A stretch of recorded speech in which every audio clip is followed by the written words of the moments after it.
जिला हालचाल आज रही बलांगीर जिला तथ्य देइछंती आम बलांगीर संवाददाता सुबोध मेहर उपस्थापन मु आदित्य नारायण दास। बलांगीर जिले में 80 भाग लोक चाष उपर निर्भर करुवा बेले जलाभावरू चाष कार्य बाधाप्राप्त होईछि। खरीफ रे समुदाय 3,26,340 हेक्टर चाष हेबाकू थिबा बेले मुख्य फसल भाव में 1,75,000 हेक्टर रु वर्तमान 55% जमी रे धान बुणा होईछि। 96,700 हेक्टर रे वर्तमान धान खरड़ी बुणा होईछि।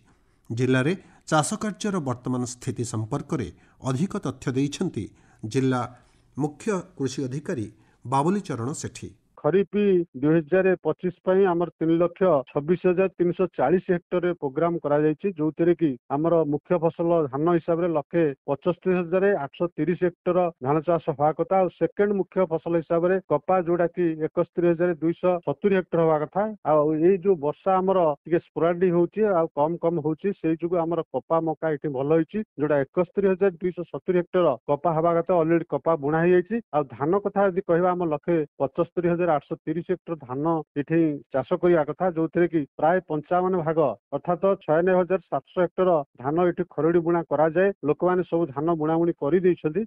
बलांगीर रे 76तम वन महोत्सव पालन करा जायछि। प्रधानमंत्री नरेंद्र मोदी स्लोगान एक पेड़ मां के नाम कार्यक्रम को साधारण रे पहुंचेबा लक्ष्य रे सबुज रथ जरिया रे जिल्ला रे समस्तंकु चारा बंटन करा जायथिला। प्रत्येक व्यक्ति मागणा रे चारा नै निज निज जमी किंबा सरकारी जगार गछ लगाइथिले। चलित वर्ष बलांगीर जिले में सरकारी भाव 6 लाख गछ लगाइबार लक्ष्य रखाଯାଇଛି बोली बलांगीर वन विभाग पक्षरु कुहाଯାଇଛି। राज्य में प्रथम करी लुईसिंघा निर्वाचन मंडली जनसाधारण एक डिजिटल अभियोग शुणाणी पोर्टाल को स्वास्थ्य और परिवार कल्याण तथा संसद व्यापार सूचना प्रजुक्ति विद्या मंत्री डॉक्टर मुकेश महालिंग लुईसिंघा स्थित अग्रसेन भवन ठारे लोकार्पित करिसेंती। एही अवसर में डॉक्टर महालिंग निर्वाचन मंडली स्तरीय जनसाधारण अभियोग सीधासलख भाव मो पाखरे पहुंची पारिबो एवं से सबु अभियोगर त्वरित समाधान करा जाई पारिबो बोली आशा प्रकाश करिसेंती। कार्यक्रम में जिला परिषद कार्यनिर्वाही अधिकारी प्रभात कुमार महापात्र, बीडीओ लुईसिंघा, सरपंच नवकिशोर नायक और मंत्री लुईसिंघा प्रतिनिधि गौरांग नायक समेत पदस्थ अधिकारी और जनसाधारण उपस्थित थिले। विकसित ओडिशा विकसित भारत गढ़िबारे चाषी मानकर मुख्य भूमिका रहिथिबा बेले चाषी मानक उत्पादित सामग्री को दुईगुण करने को प्रचेष्टा आरंभ होईछि। एने बलांगीर जिले में 15टी कृषि उत्पादक कंपानीर 100 अधिक सभ्य क्षमता वृद्धि प्रशिक्षण ग्रहण करिसेंती। राज्य कृषक सशक्तिकरण विभाग और बलांगीर उद्यान विभाग द्वारा मिलित भावे यह कार्य हाथ को निया जाइछि।